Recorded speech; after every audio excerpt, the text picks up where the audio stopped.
사람들이 서로 화해하는 모습을 본다는 것은 항상 즐거운 일입니다. 사이가 좋지 않았던 형제가 서로 부둥켜 안고 화해하는 모습, 사이가 좋지 않던 부부가 서로 눈물을 흘리면서 용서를 구하고 화해하는 모습, 사이가 틀어졌던 친구가 자기의 친구와 화해하는 모습. 화해라는 것은 사람들이 볼 때 참 아름다운 것 같습니다. 오늘 본문 말씀에 보면 형제나 부부나 친구 사이의 화해를 훨씬 뛰어넘는 엄청난 화해의 사건이 기록되어 있습니다. 바로 유대인과 사마리아인 사이의 화해입니다. 유대인과 사마리아인은 제가 이미 몇 차례 말씀드린 대로 오랫동안 원수 사이였습니다. 가만히 보면, 여러분도 삶을 가만히 한번 돌이켜 보시면 잘 모르는 사람과 사이가 나쁠 때는 화해하기가 오히려 쉬운 것 같아요. 그런데 가까운 사람과 틈이 벌어지면 오히려 화해하기가 너무 어려운 것 같습니다. 특히 피를 나눈 사이끼리 틀어지면 죽을 때까지 화해가 되지 않는 경우도 우리는 살면서 참 많이 보게 되는 것 같습니다. 유대인과 사마리아인이 바로 그런 경우입니다. 이 사람들은 한 조상을 둔, 다시 말하면 같은 혈통을 가진 사람들인데 서로 원수가 되었습니다. 유대인은 사마리아인들이 피의 순수성을 지키지 못한 것을 가지고 손가락질하면서 경멸했고, 사마리아인은 이런 유대인의 교만을 증오했습니다. 그래서 이 사람들은 같은 조상을 두고 있지만 보는 성경도 달랐고 예배드리는 장소도 달랐습니다. 유대인은 사마리아인하고 같은 자리에 있는 것조차 피했고, 사마리아인은 유대인이 지나가면 땅에 있는 돌을 들어서 던질 정도였습니다. 이런 유대인과 사마리아인 사이에 지금 엄청난 화해가 벌어지고 있는 겁니다. 이 화해는 한 여자 때문에 성사되었습니다. 그렇다고 해서 이 여인이 대단히 영향력이 있는 사람인가? 결코 그렇지 않습니다. 교육을 많이 받은 사람도 아니었고, 오히려 사회에서 버림받고 도덕적으로 멸시받는, 손가락질 받는 불행한 삶을 살던 여자였습니다. 한번 이혼하고 재혼하는 것도 가슴 아픈 일인데, 이 여인은 5번이나 그 가슴 아픈 일을 겪어야 했던 사람이었고, 이제는 그것도 지쳐서 6번째 남자와는 결혼도 하지 않고 그냥 살고 있는 사이였습니다. 이 사람을 통해서 사마리아인과 유대인의 화해의 역사가 지금 벌어지고 있는 것입니다. 이 장면이 본문 28절부터 자세하게 묘사되어 있는데요. 28절, 29절, 30절 이 여인이 무슨 일을 시작해서 이 화해가 벌어지게 되었는지 한번 읽어보겠습니다. 시작. 그 여자는 을동이를 버려두고 동네로 들어가서 사람들에게 말하였다. 내가 한 일을 모두 알아맞힌 분이 사람 동네 예수께로 갔다. 아멘. 그리고 한참 좀 건너뛰어서 39절, 40절, 41절에 보면 화해의 결과가 이렇게 기록이 되어 있습니다. 읽어보겠습니다. 시작. 그 동네에서 많은 사마리아 사람이, 그것은 그 여자가 자기가 한 일을 예수께서 다 알아맞히셨다고 증언하였기 때문이다. 사마리아 사람들이 예수께 와서 자기들과 함께 머무시기를 청하므로 예수께서는 이틀 동안 거기에 머무르셨다. 그래서 더 많은 사람들이 말씀을 듣고서 믿게 되었다. 아멘. 사마리아 사람들과는 같은 자리에 있기도 싫어하는 유대인을 대표하는 예수님과 그의 제자들, 또 사마리아 지역의 한 마을에 살면서 유대인을 경멸하고 증오했던 사마리아 사람들, 이 두 사람들이 이틀 동안 함께 먹고 자는 놀라운 화해 역사가 지금 벌어지게 되었다라고 성경이 기록하고 있는 것입니다. 이게 어떻게 해서 시작되었느냐? 누구 때문에 이런 일이 벌어졌느냐? 바로 사마리아 마을에 살던 한 여인 때문에 이런 일이 일어났다라고 성경이 기록합니다. 그런데요, 이 화해는요, 단순히 유대인과 사마리아인 사이, 다시 말하면 인간과 인간 사이의 화해를 뛰어넘는 것입니다. 사람 사이의 화해가 아니라 죄인과 하나님 사이의 화해를 의미합니다. 왜냐? 이거는 하나님과 죄인, 다시 말하면 예수님과 사람들 사이의 화해거든요. 42절에 사마리아인들이 하는 고백을 여러분 자세히 한번 보십시오. 이 고백 다시 읽어보겠습니다. 시작. 그들은 그 여자에게 말하였다. 우리가 믿는 것은 이제 당신의 말 때문만은 아니요, 이분이 참으로 구주이심을. 아멘. 이분이, 예수님이, 이분이 참으로 세상의 구주이심을 이제 우리가 알았기 때문입니다. 사마리아인은 유대인들이 믿는 성경을 거부했던 사람들이에요. 유대인이 예배드리던 예루살렘 성전에 가는 것을 거부했던 사람들입니다. 그런데 유대인 청년, 유대인 남자 예수님을 향해서 지금 이렇게 고백하는 겁니다. 이분이 바로 우리가 기다리던 세상의 구주이십니다. 이거는 사람과 사람의 화해일 뿐만 아니라 사람과 하나님 사이의 화해를 오늘 우리에게 말씀하고 있는 것입니다. 오늘 본문 전체는 두 개의 이야기로 구성되어 있는데요. 제가 설교 제목을 여러분 주보를 보시면 뭐라고 했죠? 전도와 사역의 비밀 1 이렇게 하지 않았습니까? 오늘은 첫 번째 시간으로 전도에 대해서만 생각해 보려고 합니다. 두 가지를 다 하면 명절 내내 목사를 욕하실 것 같아서 제가 오늘 딱 절반만 하겠습니다. 전도가 무엇입니까? 먼저 전도. 여러분 저를 보시고 한번 마음속으로 대답해 보세요. 전도가 뭘까요? 길에 나가서 전단지 돌리는 게 전도일까요? 제가 금방 말씀드린 대로 전도는요, 그 원래 근본적인 의미는 복음을 전하는 거지만 복음을 전해서 뭘 하는 거냐면 사람과 하나님 사이를 화해하게 만드는 것입니다. 어떤 분들은 이 개념을 잘 모르시는 것 같아요. 그 수단으로 우리가 길에 나가서 복음도 전하고 전단지도 돌리는 거예요.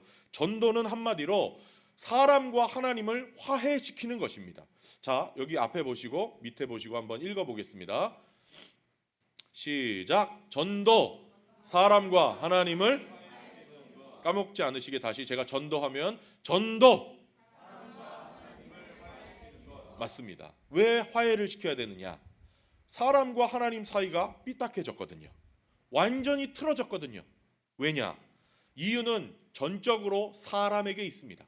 하나님에게 있는 것이 아니라 사람에게 그 이유가 있습니다. 서로 화목한 관계를 유지하려면 상대방에게 지킬 거를 지켜줘야 됩니다. 사람 사이에도 그렇잖아요. 상대방에게 뭘 지켜줘야 될까요? 뭘 지켜줘야 돼요? 안 지켜주세요? 예의를 지켜줘야 돼요. 또 뭘 지켜줘야 돼요? 지킬 수 있는 건 다 지금 머릿속에 막 생각하시죠? 또 뭘 지켜줘야 돼요? 약속 지켜야 됩니다. 맞습니까? 사랑하는 사이에 약속 지키지 않으면 관계가 유지되기 어렵잖아요. 또 뭘 지켜줘야 될까요? 신의, 예, 비밀 맞습니다. 이거 어떻게 그걸 생각하셨어요? 신의를 지켜줘야 돼요. 믿음을 지켜줘야 됩니다. 이거 너한테만 얘기하는 거야? 신의 지켜줘야 돼요.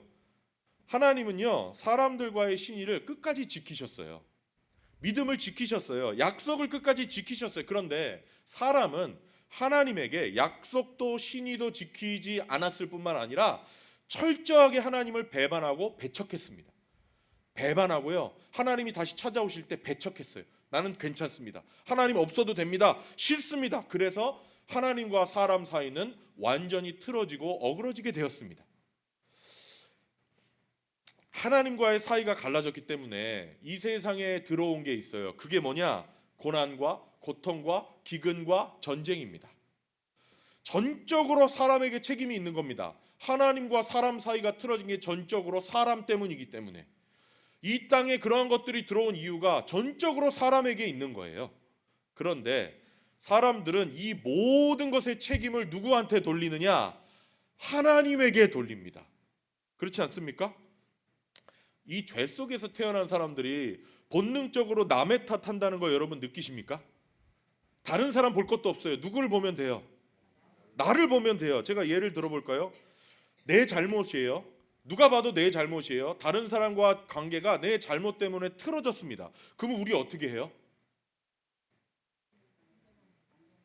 1번, 아우 내 잘못이야. 맞아. 다른 사람한테 이렇게 얘기해요. 1번, 내 잘못 때문에 관계가 틀어졌어. 그 사람은 잘못 없어. 2번, 자기 잘못을 인정하기 싫으니까 상대방에게 허물을 돌리죠.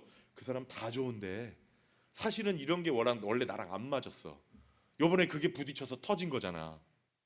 1번이세요? 2번이세요? 대부분 남 탓하실걸요? 그래야 자기가 괜찮은 사람이 되거든요. 이 죄 속에서 태어난 사람은요, 근본적으로 마음속에 그런 악한 마음을 다 가지고 있어요. 전도하다 보면 그런 얘기 종종 듣습니다. 정말 하나님이 살아계시면 왜 이렇게 이 세상에 전쟁이 벌어지고 사람들이 죽어갑니까? 왜 아프리카에 가면 그렇게 굶어 죽는 사람들이 많습니까? 아니, 그게 하나님 탓입니까? 그게 누구 탓이에요? 인간 탓이죠. 하나님과의 신의를 깨버린 인간 탓이죠. 그런데 하나님 탓을 합니다. 우리가 원래 누리던 하나님과의 화목한 관계가 깨졌기 때문에 성경은 세상에 이런 일들이 들어왔다라고 말합니다. 죄의 결과예요. 우리 때문에 깨진 거예요. 저와 여러분의 죄 때문에 이런 것들이 깨져서 이런 나쁜 결과가 이 세상에 들어오게 된 겁니다. 우리가 인간이 하나님 한번 돼보겠다고 하나님 노릇을 해보려다가 다 망가져 버린 겁니다. 하나님과 원수가 되었습니다. 인간이 하나님과의 관계가 없는 삶은요, 외롭습니다. 원래 하나님이 사람을 창조하실 때 처음부터 어떻게 디자인하셨느냐? 하나님 나와 너희의 관계 속에서 너희 정체성이 주어지는 것으로 창조하셨어요. 그런데 관계가 깨지니까 완전히 고독 속에서 살아갈 수밖에 없습니다. 하나님 없는 삶은 고통의 삶이에요. 그런데 전도라는 게 뭡니까? 이렇게 하나님을 배척하고 하나님과 불화한 가운데 살고 있는 인간에게 찾아가서 당신은 하나님을 배반했지만, 당신은 하나님을 배척했지만, 이제까지 하나님을 모른 척했지만 하나님은 여전히 당신을 사랑하십니다 라는 기쁜 소식을 전해주는 것이 전도입니다. 이게 어떻게 가능한가? 이게 정말 가능한 일인가? 예수님이 세상에 오셔서 화해의 길을 활짝 열어놓으셨기 때문에 가능한 일이 되었습니다. 그래서 모든 인간은 예수님을 믿음으로써 하나님과 화해할 수 있게 되었습니다. 이 소식을 전하는 것이 바로 뭐다? 전도다. 바울이 고린도후서 5장 18절에서도 그래서 이렇게 똑같이 말씀합니다. 읽어보겠습니다. 시작. 이 모든 것은 하나님께서는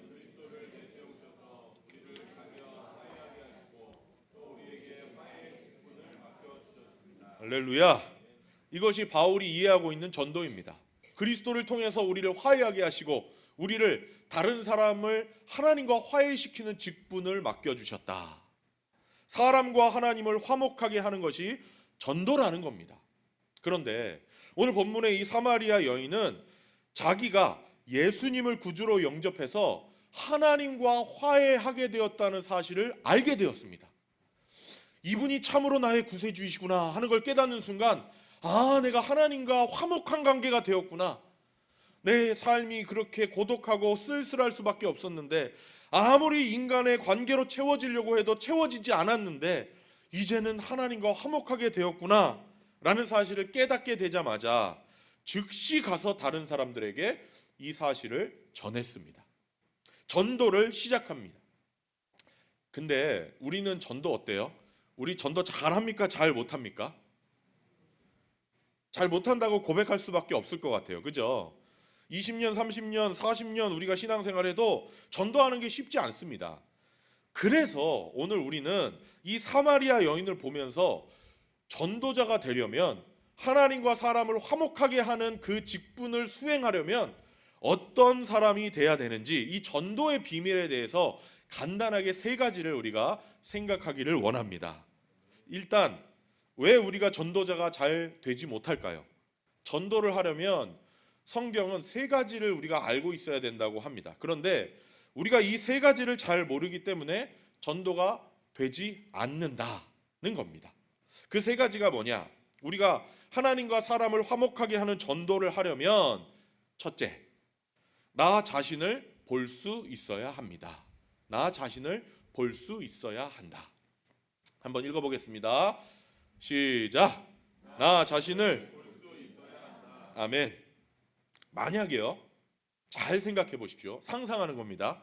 이 사마리아 여인이 교육을 많이 받은 사람이에요. 대학 나오고 대학원 나오고 박사학위 가지고 있는 사람이에요. 그리고 사회적인 지위도 굉장히 높아요. 굉장히 좋은 직장에 다니고 있어요. 그런데 그날 우물에 물을 뜨러 나왔다가 예수님을 만났어요. 우연히 예수님을 만나서 예수님에게 좋은 말씀을 들었어요. 그리고 예수님하고 대화를 하다가 어떤 깨달음을 얻었어요. 근데 이 여인이 자기 마을에서 사회적으로 도덕적으로 손가락질 당하고 버림받는 위치에 있는 사람이 아니었다면, 많이 배운 사람이고 많이 가진 사람이고 부족한 게 없는 사람이었다면 물동이를 버려두고 마을에 돌아가서 사람들에게 큰 소리로 복음을 전했을까요? 상상해 보는 거예요. 전했을까요? 저는 아니었을 거라고 생각합니다. 저는 아니었을 거라고 확신합니다. 사람은 자기 삶에 아쉬운 게 없으면요, 예수님이 눈에 들어오지 않거든요. 아쉬운 게 없어도 예수님을 붙잡을 수 있는 높은 차원의 신앙으로 가는 데까지 우리 모두 시간이 많이 걸리거든요. 안 그러면 계속 우리 삶에 부담스럽고 거추장스러운 게 있어야 예수님을 붙잡거든요. 우리가 전도하는 사람이 되려면 우선 내가 어떤 사람인지를 볼 수 있어야 됩니다. 나의 죄를 알아야 돼요. 내가 얼마나 추한 인간인지를 알아야 됩니다. 나의 모자람을 알아야 돼요. 내가 하나님 없으면 얼마나 병든 삶을 살 수밖에 없는 존재인지를 깨달아야 됩니다. 그때 비로소 내 병을 치료해 주시고 나를 이 부패, 썩은 것에서 구원해 주시는 하나님의 은혜를 알게 됩니다. 그래야 거기에서부터 우리가 다른 사람에게 말할 수 있는 거리가 생기게 되는 겁니다. 이런 얘기 들으시면 어떤 분들이 이런 생각 하실 거예요. 글쎄요, 목사님, 내가 나를 아무리 봐도 나는 좀 다른 사람에 비해서는 괜찮은 사람인 것 같은데, 내가 좀 남들에 비해서는 괜찮게 살아온 사람인 것 같은데 어떡하죠? 저는 아닌데? 제가 이렇게 대답해 드릴게요. 눈이 멀어서 그런 생각을 하시는 겁니다. 자기 자신을 볼 수 있는 눈이 멀어버린 거예요. 아닙니다. 우리 모든 인간은 다 죄 때문에 부패한 사람들입니다. 우리는 다 죄 때문에 정신적으로 영적으로 마음의 병을 가지고 살아가는 사람들입니다. 이걸 볼 수 있는 게 전도의 첫걸음이라는 것입니다. 자기 자신이 얼마나 소망이 없는 사람인지를 보는 게 전도의 뭐라고요? 첫걸음이라고요. 근데 나는 아무리 그런 말 들어도 실감이 안 되고 죄인이라는 걸 잘 모르겠는데 그러면 어떻게 해야 됩니까? 이렇게 질문하실 분도 계실 거예요. 난 그거 잘 실감이 안 됩니다. 뭐 죄인, 내가 죄도 좀 짓긴 했지만 내가 어떻게 근본적으로 죄인입니까? 그럼 저는 이렇게 대답할 수밖에 없습니다. 뭐 다른 방법이 없습니다. 기도하셔야 됩니다. 기도. 하나님, 저를 있는 모습 그대로 볼 수 있게 해 주십시오. 이렇게 기도하셔야 돼요. 이렇게 기도하실 필요는 없어요. 하나님, 내가 죄인이라는 사실을 보게 해 주십시오. 이렇게 특별하게 기도하실 필요 없습니다. 있는 모습 그대로 보게 해 주십시오라는 기도면 충분합니다. 그러면 하나님이 기도에 응답해 주셔서 진짜 내 모습을 있는 그대로 보여주실 거라고 저는 믿습니다. 어떤 식으로 보여주시느냐? 눈앞에 영화처럼 내 추한 모습이 싹 지나가는 경우도 있겠죠. 그런데 대부분은 그런 것보다는 제 경험상은 이렇더라고요. 주로 어려운 대인 관계 속에 우리를 몰아넣으십니다. 우리를 어려운 환경 속에 던지십니다. 그런 상황에서 우리는 처음에 하나님을 원망하다가 이런 기도가 나옵니다. 그렇네요, 하나님. 제가 정말 추했네요. 저 모습이 내 모습이었네요. 나는 사랑하기 힘들어하는 사람이었네요. 자기의 추한 모습, 악한 모습을 보게 하셔서 나에게 이런 면이 있구나.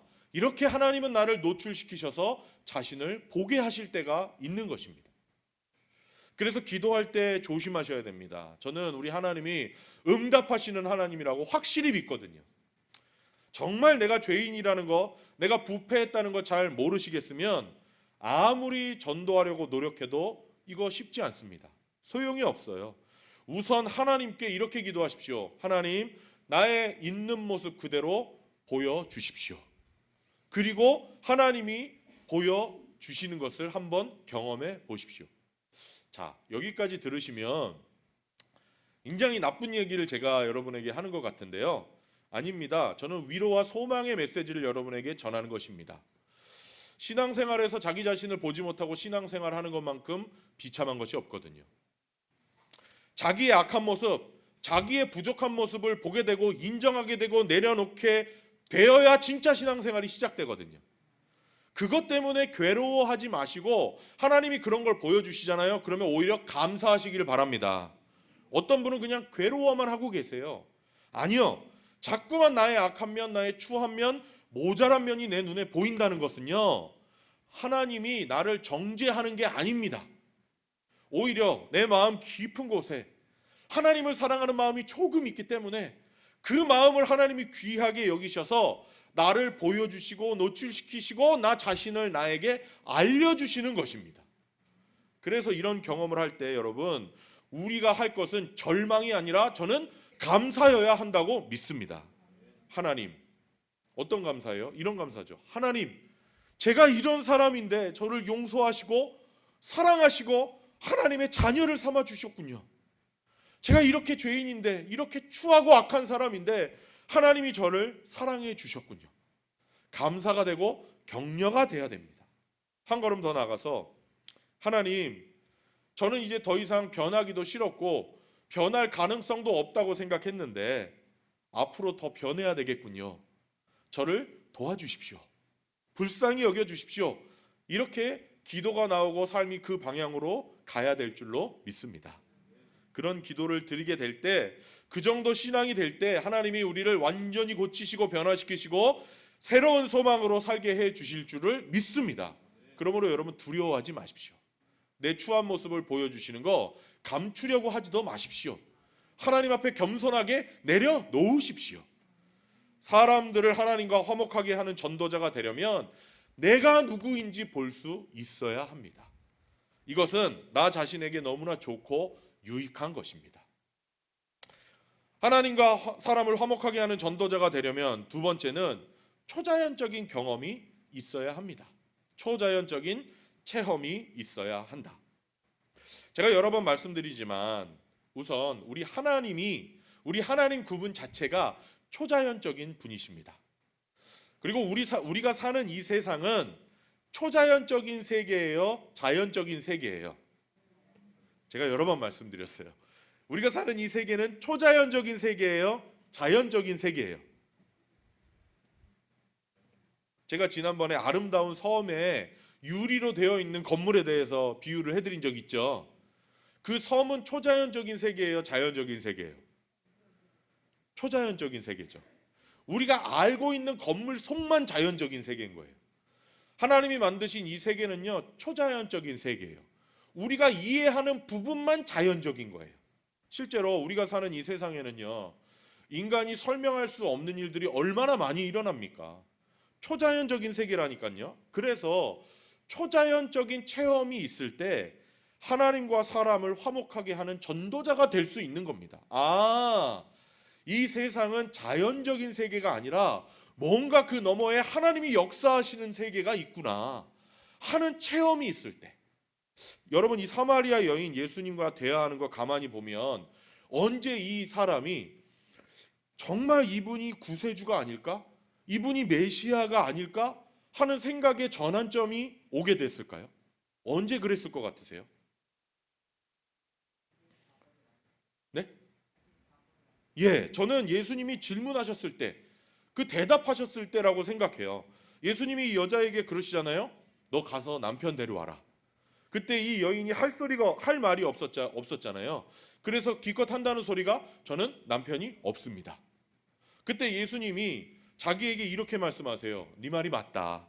너는 결혼에 5번 실패했고 지금 사는 남자와는 결혼 안 하고 사는 거니까 남편 없다는 말이 맞다. 이 여인에게는 저는 이게 결정적인 사건이었을 거라고 생각해요. 아니, 나를 만난 적도 없고 나와 대화해 본 적도 없는 분이 내 모든 것을 아신다? 이런 분이 있다? 그래서 마을에 돌아가서 뭘 합니까? 28절 29절 다시 읽어보겠습니다. 28절 29절 시작. 그 여자는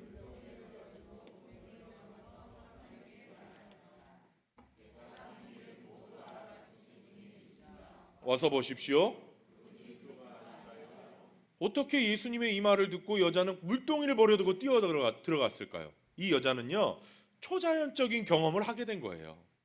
아, 이렇게 나의 과거를 꿰뚫어 볼 수 있는 분이라면 단순한 인간일 리가 없다. 초자연적인 경험을 하면서 믿음을 갖게 됐고 즉시 이 여자는 전도자가 될 수 있었습니다. 우리도 전도자가 되려면 초자연적인 체험이 있어야 합니다. 지금은 아니지만 모두 다 지금은 비슷해졌지만 예전에 보면요, 각 교파별로 보면 어느 교파분들이 제일 전도 열심히 했는지 아세요? 길에서 노방전도 제일 열심히 하시는 분들 순복음교회 교인들이에요. 제가 왜 그럴까를 생각해 본 적이 있거든요. 왜 그랬을까요? 이분들은 체험이 있어요. 체험이 되게 가까워요. 방언 능력, 그 다음에 병이 낫는 능력, 기도를 열성적으로 하고 기도를 통해서 응답하시는 하나님을 경험하는 그 능력, 그런 것들을 체험한 경험을 가지고 있는 거예요. 제가 초자연적인 체험이라고 하니까 그게 무슨 대단히 신비한 거라고 생각하실 필요는 없습니다. 지금은 절판됐지만 예전에 한 50만 부 이상 팔렸던 신앙 서적 중에 세상 속에 막 전엔 찐빵이라는 책이 있습니다. 여러분 보셨나 모르겠어요. 바로 이 책이에요. 보신 적 있으세요? 이게 50만 부 정도 팔린 베스트셀러예요. TV나 영화 대본을 쓰는 이만재라는 분이 예수님을 믿기로 결심하면서 100일 정도 있었던 일을 자기가 여기다가 쓴 거예요. 글을 너무너무 잘 쓰시더라고요. 정말 재미있습니다. 여러분 저에게 신청하면 빌려드릴 테니까 궁금하신 분은 한번 읽어보십시오. 글 좋아하시는 분들은 정말 재미있게 읽으실 수 있어요. 그분의 마음이 너무 공감이 되고 재밌어서 쉽게 읽히더라고요. 예전에 유명했던 가수 중에 여러분 윤영주 씨 아시죠? 윤영주 씨를 비롯한 몇몇 분들이 이분에게, 이만재 씨에게 예수 믿고 교회 가자 자꾸 이렇게 권했어요. 이분 표현 재미있는 게 제 지금 얘기하다 보니까 생각나는데 윤영주 씨를 그들의 우두머리라고 부르더라고요. 그들의 우두머리. 어찌어찌해서 이분이 예수님 믿게 됐습니다. 예수님 믿고 나서 며칠이 안 됐어요. 근데 이분이 자꾸만 다른 사람들에게 교회 나오라고 권합니다. 그 이유가 여러분 뭔지 아십니까? 굉장히 재밌는데요. 내가 예수 믿기 전에는 불면증 때문에 잠을 잘 못 잤는데 예수 믿고 나니까 베개에 머리를 딱 대자마자 잠이 오더라는 거예요. 이분이 하나님을 믿게 된 중요한 이유 중에 하나가 바로 그겁니다. 돌아다니면서 예수 믿어라, 예수 믿어보니까 좋더라 라고 말할 수 있는 근거가 이분에게는 뭐냐? 자기를 괴롭혔던 불면증이 사라진 겁니다. 저는 그런 게 초자연적인 체험이라고 생각합니다. 초자연적인 체험 대단한 거 아닙니다, 여러분. 인간의 말로는 설명할 수 없는 거. 그렇지만 내 삶에는 나타난 거. 그리고 초자연적인 체험이요, 반드시 나의 체험일 필요도 없습니다. 남의 체험이어도 상관없어요. 그런데 아무튼지 간에 우리가 전도자가 되기 위해서는 초자연적인 경험을 해야 됩니다. 하나님은 초자연적인 하나님이시고 지금도 살아서 역사하시는 분이다라는 것을 직간접적으로 체험해야 된다는 것입니다. 기독교를요, 도덕적으로, 윤리적으로, 또 합리적으로 이해하려고 하는 분들은 하나님을 끝까지 이해 못합니다. 알 수가 없어요.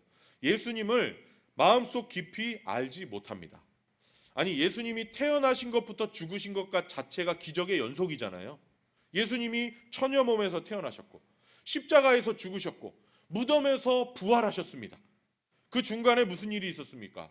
환자들을 고치시고 파도를 잔잔케 하시고 죽은 사람을 무덤에서 살려내셨습니다. 그러면 이게 다 사실이라면 초자연적인 것에 대한 신뢰가 없이 우리가 어떻게 예수님을 믿을 수 있겠습니까? 예수님을 초자연적인 분이라고 정확하게 믿지 않는다면 어떻게 우리가 입술을 벌려서 예수님을 믿어보라고 전할 수 있겠느냐는 겁니다.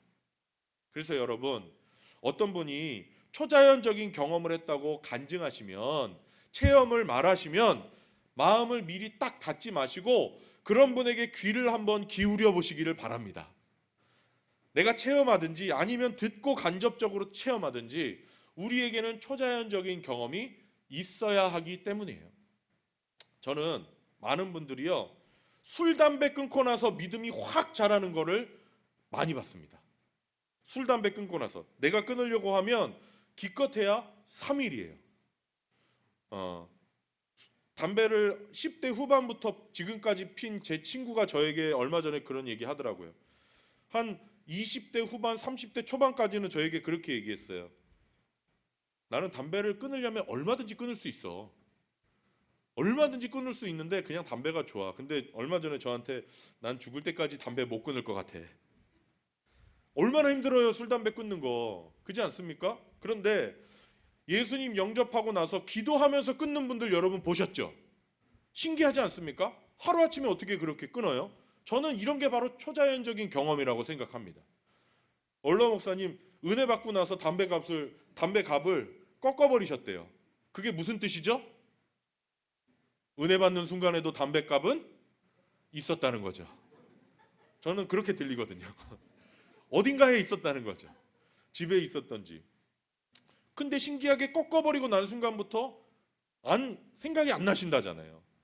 여러분 중에서도 하나님이 실감되지 않는 분이 있다면 100일 정도만 하나님께 한번 기도해 보세요. 하나님 정말 계시다면 계신 걸 나한테 좀 보여주세요. 하나님이 계시다면 좀 보여주세요. 아침 저녁으로 100일만 이렇게 간단하게 기도해 보세요. 저는 하나님이 반드시 무슨 일을 보여주실 줄로 믿습니다. 성도는 이런 크고 작은 초자연적인 경험을 하면서 살아가도록 하나님이 불러주신 존재예요.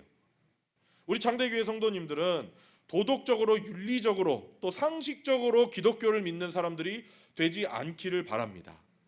온 천지를 만드시고 지금도 주관하시고 역사하시는, 자연을 초월하시는 우리 주님, 그분을 전하는 전도자가 다 되시기를 축원합니다. 마지막 셋째는, 우리가 전도자가 되려면 자기 자신을 노출할 줄 알아야 됩니다. 자기 자신을 노출해야 한다. 39절에 보면 이 여인이 마을 사람들에게 전하는 메시지가 나옵니다. 대단한 게 아니라 마을 사람들에게 전한 메시지가 바로 이거였습니다. 39절입니다. 시작. 그 많은 사마리아 예수를 믿게 되었다.